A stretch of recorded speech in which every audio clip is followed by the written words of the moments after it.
Bernice caught my attention. We crossed paths through mutual friends and shared classes during my junior year's first semester. Fortune smiled upon me when I encountered Bernice at an outdoor party, embroiled in a public spat with her intoxicated date. Sensing an opportunity, I intervened, offered her a ride home, which she accepted gratefully. In her drunken state, she repeatedly bumped into me on the way to the car. In line with her uninhibited demeanor, fueled by drinks, she broached several provocative subjects during our journey to her apartment. One topic stood out, catching me off guard. It went something like this. "Remember that girl who mentioned your remarkable hidden talents? Was she exaggerating, or are you truly exceptional?"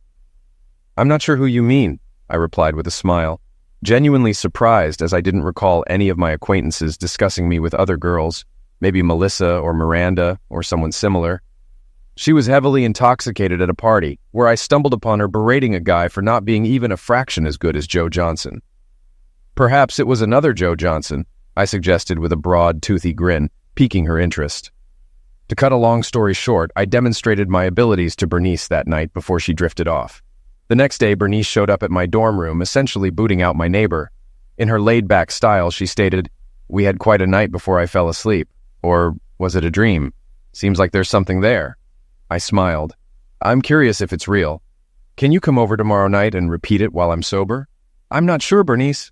I like you, but I'm not looking for a serious relationship, and I don't want any misconceptions. Plus, if I decide to date one of your sorority sisters, I don't want you getting attached or her rejecting me because of our encounter." "Listen, dummy," she scoffed. "I'm not interested in a relationship either, and I won't stand in your way if you pursue one of my sisters. I just want to see if sober mating with you matches up to my foggy memory." "What time should I come over tomorrow?" I asked with a wide grin. "At 8 o'clock, but I have a test the next day, so you'll have to leave by 10 if you last that long." She chuckled devilishly. The following day, I rushed to complete my schoolwork, grabbed an early dinner, and did some language exercises. This was my chance to catch Dolores's attention, and I didn't want to miss it. I arrived at Bernice's at 8 o'clock in the evening. When she greeted me, I took charge, passionately kissing her, ensuring she noticed my muscular tongue over 8.5 centimeters long with a pointed tip, and swept her into the bedroom. I approached with intensity, not bothering to undress her or myself. I exerted myself as I had never before. Afterward, I held her close, then dressed, left her a note, and departed. Despite it not aligning perfectly with my plan, I thoroughly enjoyed the experience. She was as supportive and appreciative a partner as I've ever had. The next day, while chatting with friends in the student union, Bernice approached looking disheveled and agitated, walking on her tiptoes, an unusual sight. She dismissed the 3 friends I was with and settled next to me. "Thanks to you, I failed my world history test today," she began, her tone far from cheerful. "Did she say something similar last night?" I inquired. "I mentioned I needed to study for my test, but you still persisted." "No, damn it, I couldn't stop," she replied. "By the way, mating with you is quite something." Bernice smiled, then chuckled. "When can we do it again? Friday or Saturday night, just not when I have classes the next morning." "Why not both Friday and Saturday?" I suggested. Bernice pondered for a moment. "Friday for sure, and I'll try to rearrange my plans for Saturday." I crashed at her place one Friday night and discovered that given the right conditions, it takes me about 5 hours to recharge. So I ended up getting carnal not only on Friday night, but also early Saturday morning. Thankfully, I didn't have much to do on Saturday during the day, as I needed to catch up on sleep to recover and prep for Saturday night, which pretty much mirrored Friday night until around 3 o'clock Sunday morning. We had to call it quits eventually. In the following week, I noticed more smiles from attractive women when I passed by on breaks or during class than I ever had before, and among them was Dolores. After 3 more lengthy sessions with Bernice over 3 weekends and continued attention from women across campus, we had a serious talk before another Friday rendezvous. We sat down on a bench in a secluded area of campus. "Joe, I have something to tell you that you might not like. Since I've been so preoccupied with our physical relationship, I'm managing to get multiple B's this semester for the first time." "Have you never received a B in college?" I inquired, quite surprised. I knew Bernice was intelligent, but considering her personality and love-making activities, I never imagined she would make the dean's honor list. "College is beside the point. I've never gotten a B in my entire life. Despite my promiscuity, I'm a dedicated student and aim to graduate with honors, so I need to dial it back with you. I'm just a session or 2 away from graduating while I'm working on improving my grades in world history and astronomy." Astronomy was known as one of the toughest subjects in the School of Liberal Arts. I was surprised she even took it, let alone planned to ace it. Now that we're being honest, Bernice, let me tell you what I want. I want a relationship with Dolores McHugh. I want you to help set us up. If you do this, I'll gladly go on 2 more dates with you because that's all there'll be before the end of the semester, at a time and place of your choosing. Otherwise, we're finished, right now. You're quite the little extortionist, she chuckled. Not extortion, just negotiation, I smirked. 5 days later, Bernice and I reconvened on the same bench. You've really thrown a wrench in my life, idiot, she grumbled, though by now I knew her well enough to recognize the grumble as fake. Like this? I teased. I set you up with a date with Dolores at the cost of my conscience and pride. That's the deal. She snorted again. How do I not understand? I quipped, this time with a grin. I stirred up trouble between her and that idiot football player she's dating. Told her that you've worn me out so much that if she wants to let loose and just have fantastic mating, she should go on a date with you. How do I suddenly ask her out on a date out of nowhere? I'm even nervous about it. I took care of that too. Told her I had plans with you at an off-campus dance party on Saturday night, and that we agreed you'd pick me up at the sorority house. I mentioned that when you arrived, I'd stage a family emergency.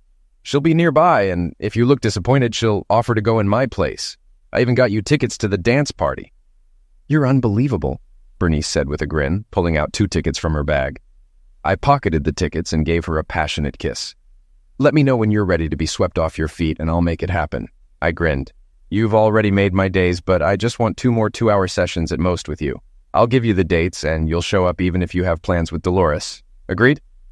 Agreed, she laughed. The initial phase of the date with Dolores proceeded smoothly. Bernice skillfully unfolded a narrative about family concerns, and I feigned sympathy as she became emotional. Meanwhile, Dolores walked by, looking impeccably groomed despite her relaxed outfit. Bernice intervened to help her, and I inquired if Dolores intended to leave, expressing concern about wasting pricey tickets. Dolores agreed to stay, but mentioned the need to change. In a mere 4 minutes, she reappeared, dressed flawlessly for the dance party. During our journey to the dance, Dolores and I engaged in pleasant conversation. She was not only delightful to talk to, but also stunningly attractive and captivating like no other woman I'd seen. The dance itself was enjoyable. Both of us were skilled dancers and we encountered acquaintances. Despite not drinking much, Dolores appeared somewhat tipsy. Upon leaving, I suspected her tipsiness was an act, a suspicion confirmed on our return to campus. Dolores undid her seatbelt and leaned towards me. Joe, you wouldn't exploit a vulnerable, intoxicated girl, would you? She slurred. No, Dolores. Plus, even if I were inclined, logistics wouldn't allow it with our dorms, I reassured her. Thankfully, you're not boring. She slurred even more. Because Bernice left town on family business and gave me her apartment key. Can we swing by briefly so I can feed her cat? I knew Bernice didn't own a cat. Of course, I agreed, and promptly drove to Bernice's place. Dolores struggled with the key, unable to insert it, and eventually handed it to me, saying, Try it. I'm too drunk. I opened the door, and she wandered around calling for the non-existent cat until she accidentally bumped into me. Seizing the moment, I kissed her, which she reciprocated. I'm helpless. I can't resist you. Please don't take advantage, she murmured, clearly inviting me. Lifting her up while she continued kissing me, I gently placed her on Bernice's bed, which was thoughtfully prepared with clean sheets for the occasion. I proceeded to remove her underwear without any resistance. In the peaceful aftermath, while we lay together on Bernice's bed, a realization struck me. It had been the most satisfying lovemaking experience of my life. Upon reaching her sister's residence, before getting out of the car, she turned to me and expressed that it had been the best lovemaking experience of her life. She also mentioned her genuine fondness for me, and wondered if there was potential for a relationship. I responded affirmatively with a playful grin. I might have continued with playful comparisons, but she interrupted me, indicating she understood my sentiments. She then mentioned picking her up at 7 on Tuesday evening for a student concert, and hinted at the possibility of more, before giggling and closing the door. As the car door shut, she waved and hurried up the steps of the women's house, suggesting she might have overheard my confirmation. Things went remarkably well with Dolores, surpassing my expectations. By the time summer arrived, we had engaged in closeness in 10 different locations on campus, spent 3 nights in motel rooms, and an additional night at Bernice's apartment. I remained devoted solely to Dolores. fulfilling my promise to Bernice for 2 more encounters before college graduation. Expressing gratitude to Bernice, I wholeheartedly engaged in both occasions, despite feeling guilty for straying from Dolores, even though we hadn't committed to exclusivity. Bernice's success was evident as she graduated as the top student of the School of Arts and Sciences. In appreciation, I gifted her a Mont Blanc pen in an engraved holder with a message thanking her for her intelligence, selflessness, and allure. Upon receiving the gift, Bernice became emotional, shedding tears and embracing me. Wiping away a tear, she inquired about the likelihood of future encounters given her proximity while I was with Dolores. With a grin, I assured her it was unlikely but promised to always remember her. Chuckling, she kissed me and departed to meet her parents for the summer. Throughout my 3rd and 4th years, I remained exclusive to Dolores. I spent 2 weekends at Dolores's lavish mansion while her parents were in Europe, and she visited my parents' modest home once, necessitating a motel stay for privacy.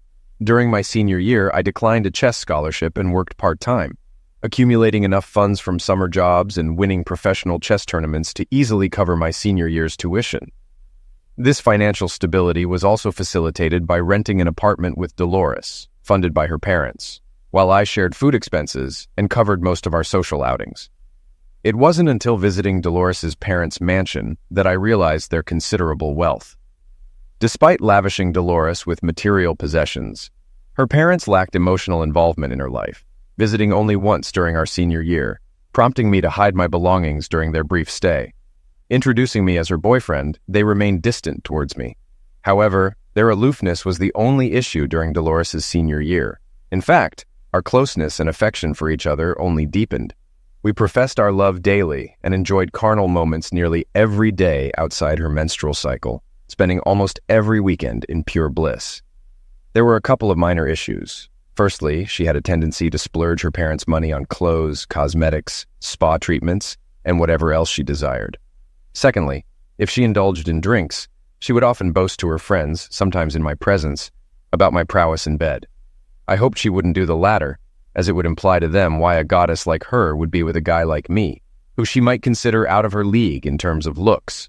When I brought this up with her, she reassured me that wasn't the case. However, this led to many of her friends giving me curious or cautious looks, which made me uncomfortable. The natural progression of our relationship led to our wedding, which took place 2 months after we graduated from university, having both secured decent jobs in the same city. It was a simple civil ceremony since her parents declined to participate, viewing me as beneath her, particularly because I wasn't extremely wealthy and she rejected their attempts to set her up with affluent suitors. At least her brothers attended the reception. Anthony was a wonderful person, while Jonathan appeared to be troubled by the event. Dolores acknowledged that forming a strong emotional connection with her parents was never a priority for her.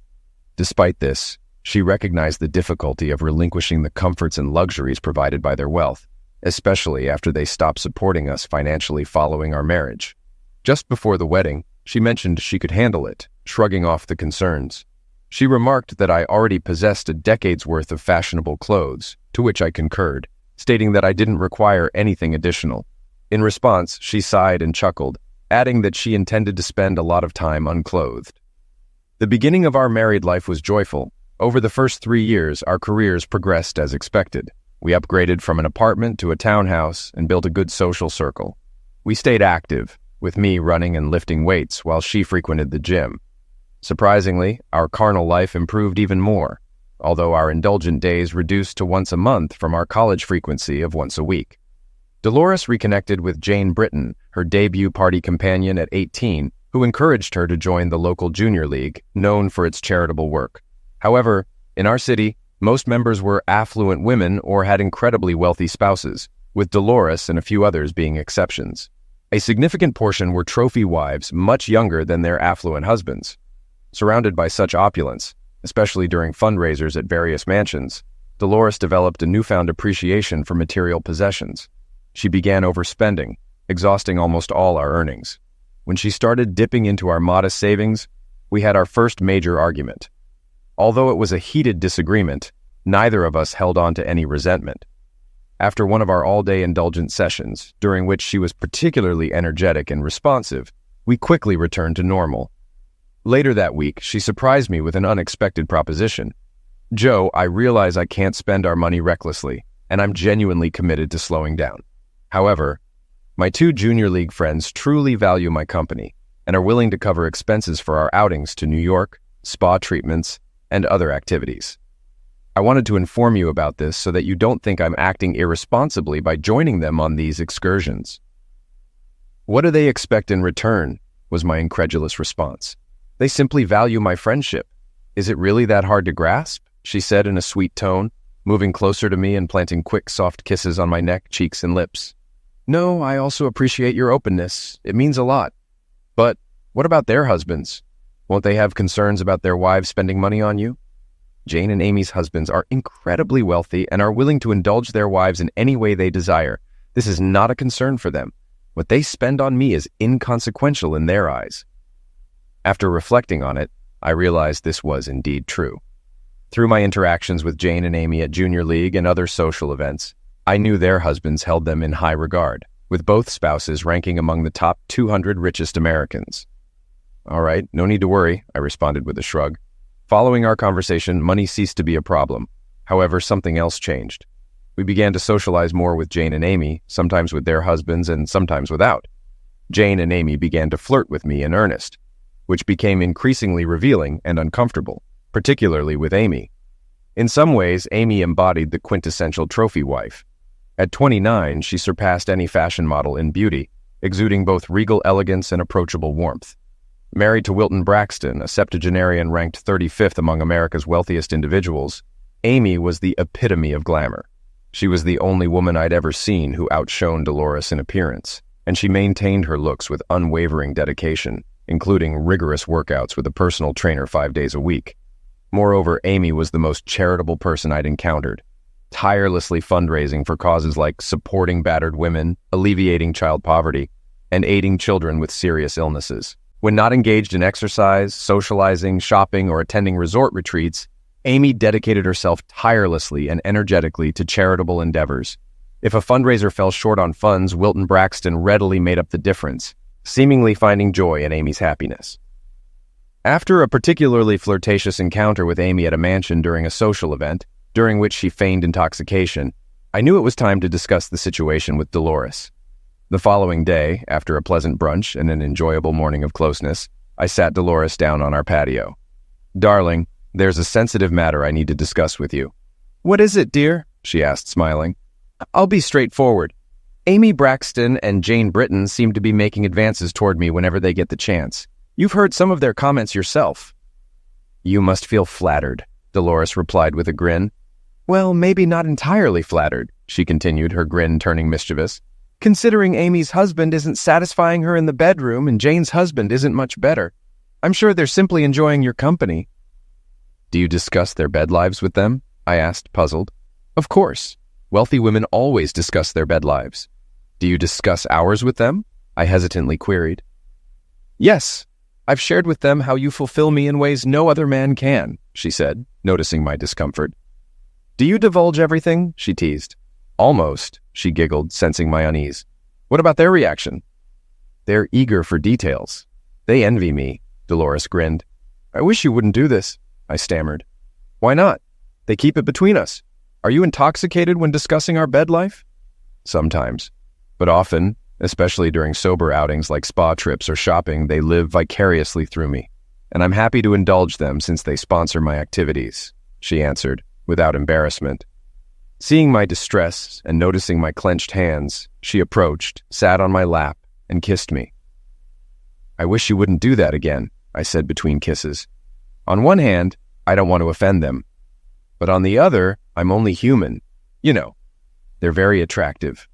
Of course I understand, dear. In fact, Amy is probably the most stunning woman I've ever seen, and Jane isn't far behind, but I trust you can handle this. With that, she knelt down for the second time in as many weeks. I imagined it was Amy, and surprisingly, during mating, I imagined it was someone else for the first time since meeting Dolores. After that, Amy and Jane's flirtation only intensified. Some of Amy's comments, even in front of Dolores, were quite risque. Dolores simply smiled while I perspired. One Friday evening, the situation reached a critical point. Dolores and I were supposed to meet Amy and Wilton after work to attend the opening of a play downtown. But when I arrived, only Amy was there. She greeted me with an overly familiar hug. Shortly after, my phone rang. It was Dolores. Honey, bad news. My brother Anthony's wife just called and said he was in an accident. It's not life-threatening, but she needs help with the children. I'm so upset I'll miss the performance. I can't refuse them. Sorry to hear that, dear. How long will you be away? I inquired, aware that Anthony and his family lived just one suburb away. I hope it's only a few hours, but I'll really miss it. Me too, Dolores. I'll call you to let you know when I'll be back this evening. Listen, my love, if Amy or Wilton are there, will you give them the phone? Okay.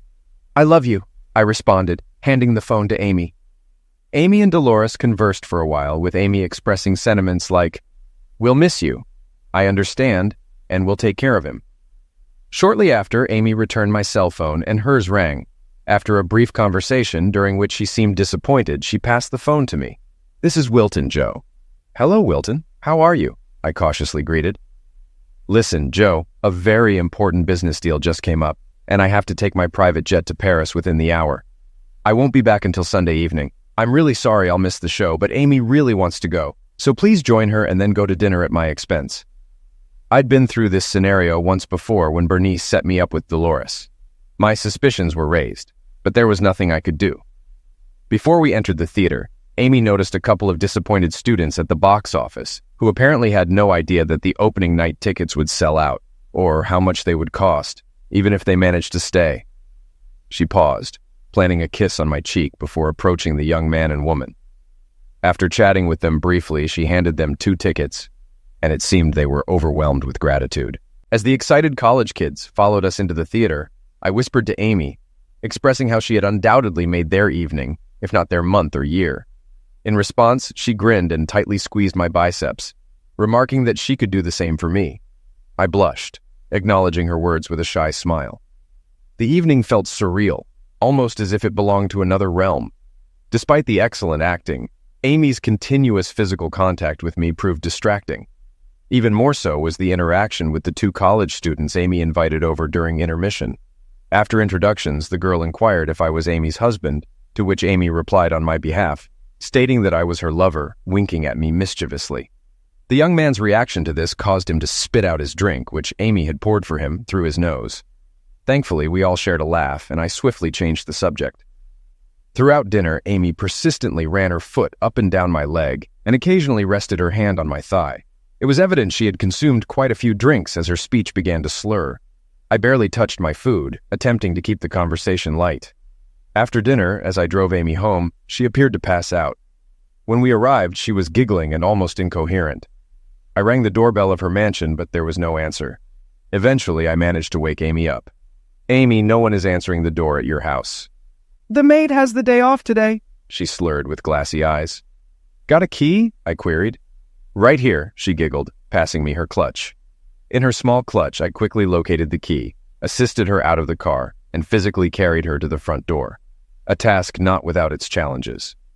Ascending the 10 steps from the circular driveway to the ornate entryway, I propped her against the front wall, unlocked the door, and ushered her inside. Leading the way, I supported her as she stumbled behind me. Suddenly, she straightened up, closed the door, and leaned against it. Extracting her mobile phone, she pressed a button, her expression unexpectedly content. "What's up?" I inquired. "Your wife's about to call," Amy said with a mischievous grin. At that instant, my phone rang, and I turned away from Amy to answer the call.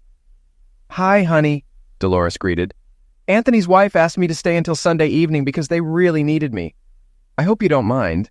I wish I could chat longer, but there's so much commotion here. Love you, and can't wait for Sunday." Then she abruptly ended the call without acknowledging my requests to wait or my questions. "What's the deal?" I turned back to Amy to find her standing undressed except for her high heels and a necklace of rubies and diamonds. Her allure and sensuality left me breathless. "What?" That was the only foolish thing I managed to say apart from a sigh.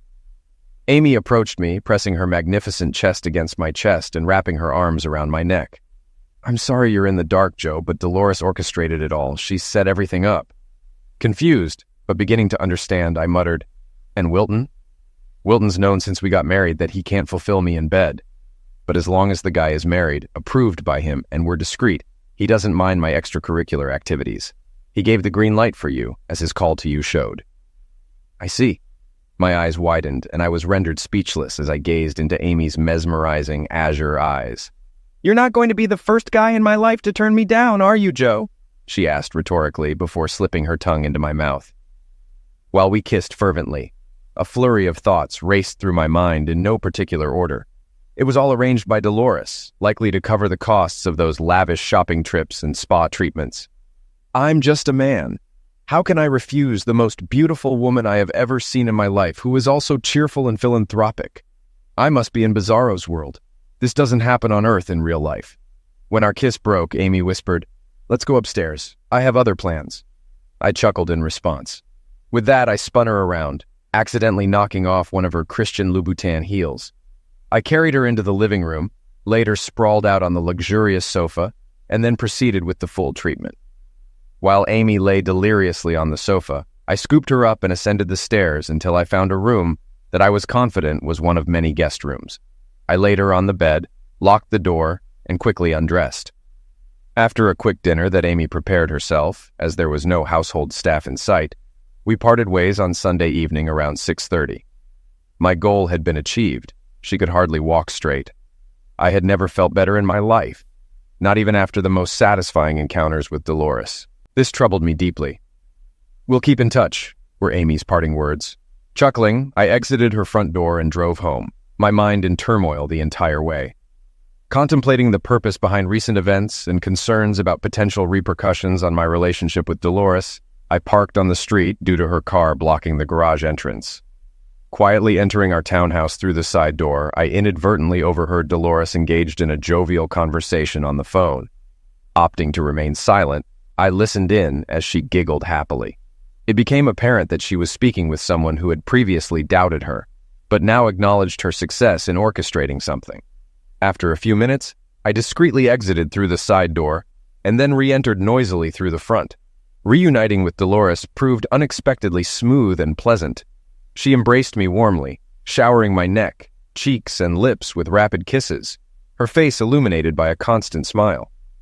During our interaction, I learned that Anthony's situation wasn't serious, that she was pleased I enjoyed the play, and that she hoped Amy had a good time. She didn't inquire about my whereabouts, and I refrained from offering explanations. On Tuesday, Amy called me at work to express her appreciation. She sounded cheerful and suggested meeting next week to discuss arranging another encounter. In response, I grinned. We shared a laugh before hanging up. Despite my euphoric rendezvous with Amy, clearly endorsed by Dolores and Wilton, I remained apprehensive about what the future held. Over the next 2 weeks, I attempted to broach the topic with Dolores. Her response was always to please me or steer the conversation toward other forms of closeness. Our bed life remained intense as ever, but my inner turmoil persisted, even after 2 more encounters with Amy over the following month, though not as extensive as that hedonistic weekend. However, in public, Amy ceased her overt flirtation, always maintaining a pleasant demeanor. Jane began to pester me, even in Dolores's presence, and I could foresee where it was heading. I remained caught in a state of internal conflict, despite Dolores's efforts to avoid any discussion or confrontation on the matter. I harbored doubts about whether Dolores truly loved me, despite her unprecedented affection, kindness, and attentiveness. I questioned whether everything was as genuine as it appeared, along with various other uncertainties, which began to impact my work. Then, by chance, I found myself in the yard, unaware of Dolores's presence. While in the basement attending to some tasks, the landline rang, displaying Amy's name on the caller ID. Curiosity overcame any qualms about intruding on Dolores and Amy's privacy. I waited until I heard Dolores answer upstairs before picking up the phone in the basement, simultaneously muting the microphone. While I can't recall the exact conversation, what resonated clearly was Dolores's genuine love for me and her pride in having something that other members of the social circle lacked, a husband who consistently satisfied her physically. She took pride in this aspect, seemingly unbothered by the idea of sharing me with her closest friends, knowing they lacked the same satisfaction due to their spouses. Dolores didn't express concerns about me leaving her for another woman, confident in our mutual love. Following that phone call, my torment essentially ceased, and I bore my burden steadfastly. 3 years have elapsed since that conversation, marking the end of my inner turmoil. While I complied with Dolores's wishes, I remained firm in my stance against her having a love-making relationship with another man. Although I never explicitly discussed this with Dolores, I made it clear to Amy and Jane that I wouldn't condone Dolores taking a lover. I'm certain they conveyed this to Dolores. As their conversations revealed, they shared everything. I began to see it as a duty, akin to servitude, as did Jane. Though not as physically attractive as Dolores or Amy, Jane possessed a strong libido, focusing primarily on love-making gratification with less emphasis on closeness or playfulness. Our bi-weekly encounters with Jane were relatively brief and straightforward. Conversely, the nearly weekly sessions with Amy proved more complex, despite my efforts to suppress them. I developed genuine feelings for Amy, although I couldn't discern whether her affection for me matched mine for her. Nonetheless, her vibrant and playful demeanor lifted my spirits like no other. With Wilton's declining health, I pondered the implications of his potential passing. I lacked answers, and the situation grew more intricate as Dolores was now 8 months pregnant.